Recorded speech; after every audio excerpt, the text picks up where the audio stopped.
ati gargar miti. Fakkeenyaaf haadhaaf abbaa kiyya qaama guutuurraan dhaladheen. Namni tokko immoo dubartii luka hin qabne yookiin harka hin qabne akaala godoloorraa waan dhalateef na caala jechuudha miti. Ati abbaan kee haati keessa maayin keessa luka qabu haati isaa immoo luka hin qabdu waan taateef si caala naan jechuu hin dandeessu. Namummaatti nama dhanne. Kanaaf isa wal caalchisu garuu yoo maal ta'edha? Yoo dandeettiidhaan kan na caalu taate gochi inni raawwatu waan namarraa ilaale son taane ofiin kan godhu yoo taate dandeettiidhaan wal caaluu dandeenya. Namummaa keessatti garuu nama. Fakkeenyaaf hewaan waan addaamirraa argamteef qofa warra kaan caalti miti. Maariyaamin hin caalteetti amantaa meeshee hewaan amma addaam qofarraati kan isheen argamte. Hewaanin hin caalti jettaa mee simbool. Kanarraan beekan. Jechuun akka ati fakkeenya loojikii ati deemtetti Yesuus haadha qofarraa waan dhalateef namoota warra kaan hin caale jettee kaaba yaaddoo taate sii galee. Amma isa warri kaan koo haadhaaf sabbaas qabaatanii dhalachuu danda'u. Yesuus Kiristoos garuu haadha duwwaarraatiin dhalate hafuura waaqayyootiin. Kanaaf akkamitti isaaniin qixxaachuu danda'a kan jiru. Naagalee bar akkan jedhe waan Yesuus Kiristoos haadha qofarraa dhalateef warra kaan hin caala jettee yoo ka yaaddu taate hewaan abbaa qofarraa dhalatte Maariyaamin hin caaltiyyuu siin jedhan. Lachuu dubaraami? Dachuu dubara. Tole Maariyaam haadhaaf abbaarraa dhalatte miti? Hewaan immoo abbaa qofarraa argamte miti? Mee hewaan Maariyaamin hin caalti namummaa keessatti? No hin caaltu namummaa keessatti. Galatoome. Akkuma kana Yesuus Kiristoos akkuma kana Eelsaayis ta'e Daawitiinis ta'e Noohinis ta'e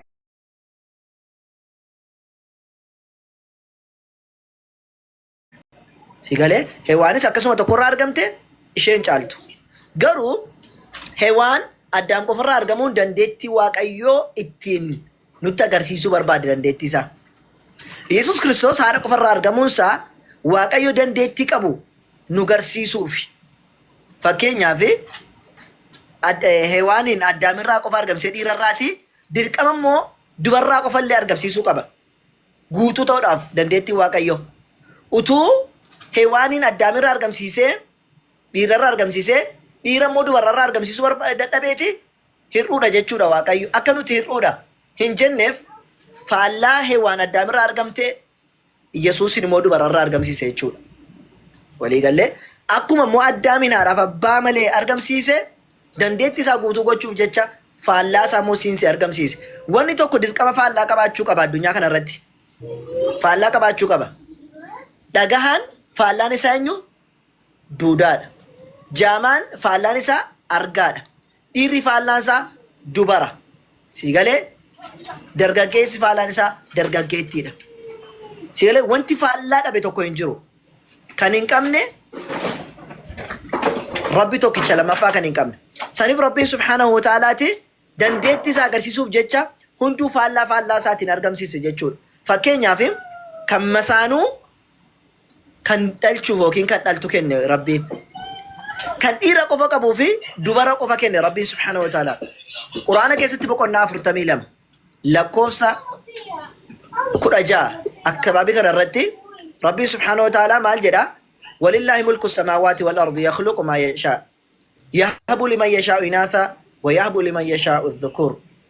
ربي سبحانه وتعالى موتم ما ندم تسمي في دتشي كيسا كان ربي سبحانه وتعالى كالله تيجري يخلق ما يشاء وان بربادي أم ربي سبحانه وتعالى يو بربادي هذا فبامله أكسمت تدا مرجسيس يو بربادي إيرا راكوفه هوانين أرجمسيس يو بربادي دبر راكوفه يسوع أرجمسيس يو بربادي مو نفسي هذا فبار أرجمسيس ربي موتم ما ندم تسمي في دتشي كيسا كان ساتي راجل ammoo yahbu liman yashaa'u inaatha abbaa fedheefi dubara qofa kenna jedhe mana tokko keessa argite dubartii qofatu guutee jira mana tokko keessa dubartii qofa takkaawo dhiira qofa godha yahbu liman yashaa'u dhukur abbaa fedheefi immoo dhiira qofa kennaa jedhe mana wayituu deemte dhiira qofa kan dhalluu argita yookiin dhalchuu argita mana keessatti tokko immoo dubara qofa kan dhalchuu argita aw yuzawwijuhum dhukraana takkaawo immoo dhiiraaf dubara godhee uuma mana tokko keessatti fakkeenya mana keenya keessa dhiirris jira dubarris jira mana keenya keessatti kun dandeettii Rabbiiti Inni dubara qofa dhalche yookiin dhalte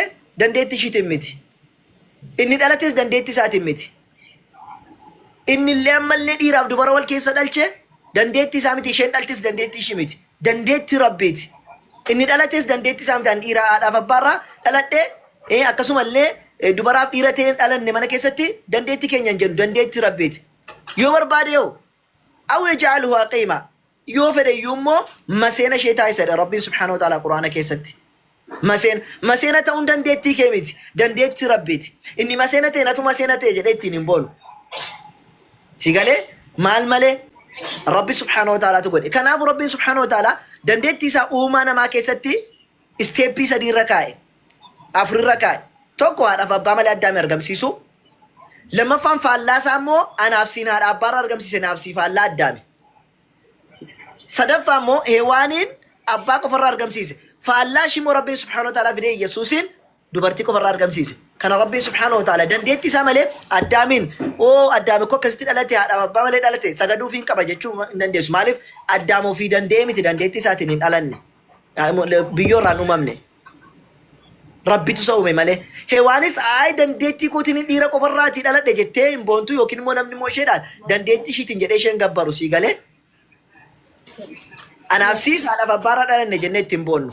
Iyesuus illee akkuma kana lakki ani bar haadha dubartii qofarraan dhaladhee jedhee ittiin ofitti boonee illee beeku ofitti boonuu illee hin danda'u.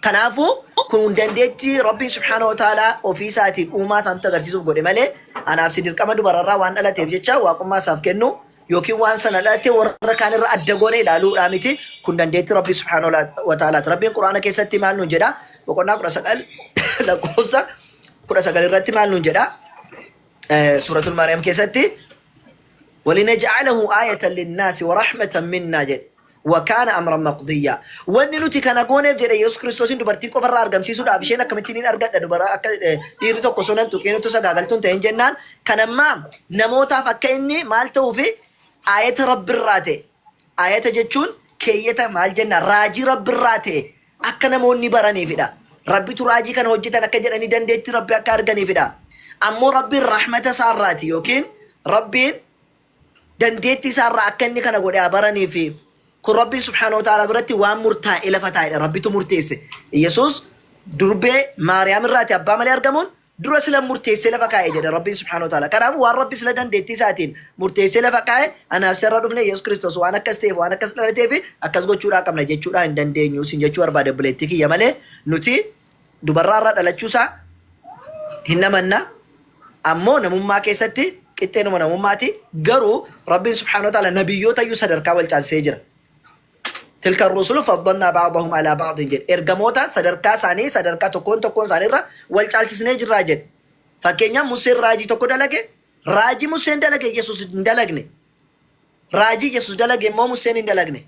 Raajii Nabi Muhammad dalage Musees ta'e Yesuus hin dalagne. Raajii Yesuus dalage Nabiyyi Muhammadis hin dalagne. Sigalee kanaafuu rabbi subhaanahu wa ta'ala raajii garaa garaa kennee fi nabiyyummaa isaanii hordoftoonni isaanii akka fudhatanitti amananiif kenneef malee waan inni kana godhe waan inni sana godheef adda warra kaan irraa baasneetti nuti musliimoonni waaqadha ta'e yookiin immoo namarraa adda goonee isa ilaallu nabiyyiin wasiin jechuu barbaade dhiifama sitti dheeresse yoo ta'e. Laa rakkoon qabu akkanaaf galutti dubbattanii. Akkasi. Amma walii galee namummaa isaaf ergamummaa isaa irratti amma maanaaf galeera.